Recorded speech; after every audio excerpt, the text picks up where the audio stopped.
বন্ধুরা, আজ আমি আপনাদের কাছে তারাপীঠ এবং মা তারার অনেক অজানা কাহিনী নিয়ে উপস্থিত হয়েছি আজকের ভিডিওতে। আশা করি আপনাদের ভালো লাগবে। আপনারা যেভাবে আমার পাশে দাঁড়িয়েছেন, যেভাবে আমার দিকে সাহায্যের হাত বাড়িয়ে দিয়েছেন এবং সুন্দরভাবে প্রত্যেকটা জিনিসকে লক্ষ্য করছেন, তার জন্য আপনাদের অনেক ধন্যবাদ।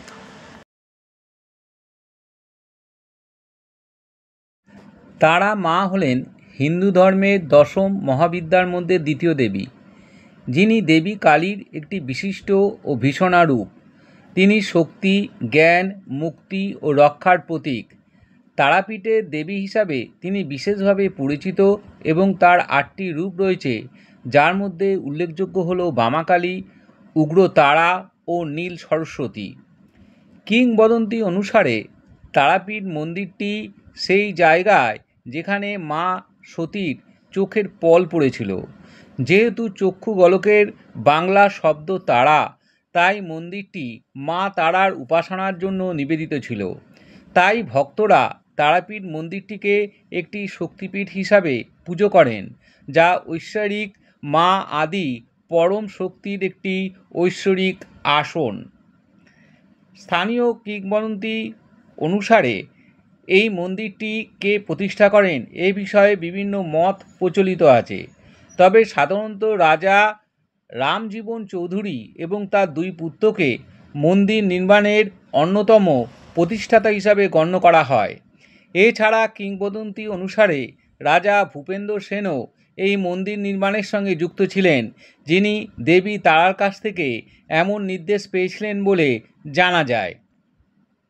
বামাখ্যাপা, যার আসল নাম বামাচরণ চট্টোপাধ্যায়, ছিলেন একজন ভারতীয় হিন্দু সাধক ও তান্ত্রিক। তিনি বীরভূমের আটলা গ্রামে জন্মগ্রহণ করেন এবং পরে তারাপীঠে বাস করেন, যেখানে তিনি দেবী তারার একজন একনিষ্ঠ ভক্ত ছিলেন। তার অলৌকিক কার্যকলাপের জন্য তাকে খ্যাপা বা পাগল বলা হতো, কারণ তিনি সমাজের প্রচলিত নিয়মের বাইরে গিয়ে শ্মশানে বসে ধ্যান করতেন এবং চিতার কাছে সব সময় পড়ে থাকতেন। শিব যখন বিষ পান করেছিলেন, তখন দেবী তারা তাকে স্তন্যপান করানোর জন্য তারা রূপ ধারণ করেছিলেন, যার ফলে বিষের প্রভাব কমে যায় এবং শিবের গলা নীল হয়ে যায়। তারাপীঠ পশ্চিমবঙ্গের বীরভূম জেলার রামপুরহাট শহরের কাছে অবস্থিত একটি ক্ষুদ্র মন্দির নগরী। এই শহর তান্ত্রিক দেবী তারার মন্দির ও মন্দির সংলগ্ন শ্মশান ক্ষেত্রের জন্য বিখ্যাত। হিন্দুদের বিশ্বাস, এই মন্দির ও শ্মশান একটি পবিত্র তীর্থক্ষেত্র। এই স্থানটির নামও এখানকার ঐতিহ্যবাহী তারা আরাধনার সঙ্গে যুক্ত রয়েছে। তারাপীঠ মন্দির প্রতিদিন সকালে 5টা 30 থেকে রাত 10টা পর্যন্ত খোলা থাকে, তবে দুপুরে 12টা থেকে 1:30 পর্যন্ত ভোগ এবং সন্ধ্যা 6টা থেকে 7:30 পর্যন্ত আরতির জন্য মন্দির বন্ধ থাকে। লাল রং, বিশেষ করে সিঁদুর বা সিঁদুরের ব্যবহার, রক্ত উৎসর্গের ধারণার সাথে জড়িত। এই জন্য কালী ভক্তি অনুসারে তারাকে কখনো কখনো রক্তদান উপভোগকারী দেবী হিসাবেও চিহ্নিত করা হয়। তারাপীঠ মন্দিরে টাকা দিয়ে লাইনে দাঁড়ানো বা ভিআইপি লাইনের ক্ষেত্রে নির্দিষ্ট নিয়ম রয়েছে এবং কিছু অনিয়মও দেখা যায়।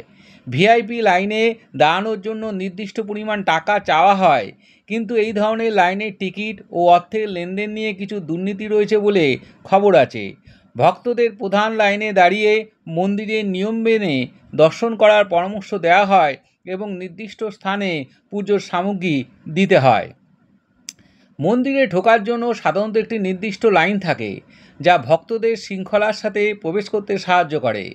কিছু মন্দিরের বিশেষ সুবিধার জন্য আলাদা লাইন থাকে, মহিলা ও শিশুদের জন্য, বিশেষ করে সক্ষম ব্যক্তিদের জন্য এবং প্রবীণ নাগরিকদের জন্য। এই লাইনগুলো ব্যারিকেড দিয়ে আলাদা করা থাকে এবং মন্দিরে প্রবেশ ও বের হওয়ার সময়ও এই নিয়ম মেনে চলতে হয়।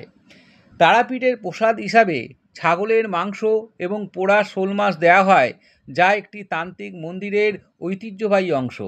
এর পাশাপাশি মিষ্টি, ফল এবং অন্যান্য সাধারণ মিষ্টি প্রসাদও দেওয়া হয়। ভক্তরা সাধারণত এই প্রসাদ গ্রহণ করেন বা বাড়িতে নিয়ে যান। এই তারাপীঠ হলো আমাদের কাছে একটা চরম আশ্চর্যের ব্যাপার।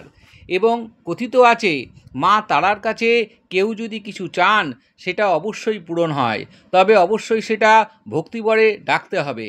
মা তারা অত্যন্ত জাগ্রত দেবী, কারণ এখানে মা তারার কাছে ডেকে অসফল হয়েছে এরকম ব্যক্তি পাওয়া খুব মুশকিল। মা তারাকে শুদ্ধভাবে ডাকলে তবেই সব সমস্যার সমাধান হওয়া সম্ভব। এবং এই তারাপীঠে কৌশিকী অমাবস্যা উপলক্ষে প্রচণ্ড ভিড় হয়।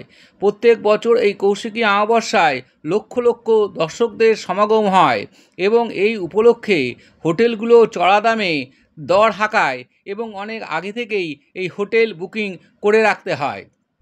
এই সময় কৌশিকী অমাবস্যায় মানুষের একটা আলাদা যেন বৈশিষ্ট্য আসে এবং লোকে মনে করেন এই কৌশিকী অমাবস্যায় যদি ভক্তিভরে পুজো দেওয়া যায় এবং কোনো মানত করা যায় দেবীর কাছে, তবে কিন্তু সেটা সহজেই ফলে। তবে এগুলো মানুষের বিশ্বাস এবং বিশ্বাসে মিলায় বস্তু তর্কে বহুদূর। তবে একথা নিঃসন্দেহে বলা যায়, তারা মা হচ্ছে অত্যন্ত জাগ্রত দেবী। তাকে যদি ভক্তিভরে ডাকা যায় তার ফল অবশ্যই আমরা পাব। জয় জয় মা তারা। মা তারা সকল মানুষের তুমি রক্ষা করো, ভালোবাসো। বন্ধুরা, আশা করি ভিডিওটা আপনাদের ভালো লেগেছে এবং ভিডিওটা ভালো লাগলে অবশ্যই ভিডিওটা লাইক করবেন, কমেন্ট করবেন, শেয়ার করবেন এবং সাবস্ক্রাইব করতে একেবারেই ভুলবেন না। এবং আপনারা আর কার ভিডিও দেখতে চান, অর্থাৎ কোন ঠাকুরের উপর ভিডিওটা করলে আপনাদের পছন্দ হবে বা আপনাদের ভালো লাগবে, সেটা প্লিজ কমেন্ট বক্সে অবশ্যই জানাবেন। নমস্কার।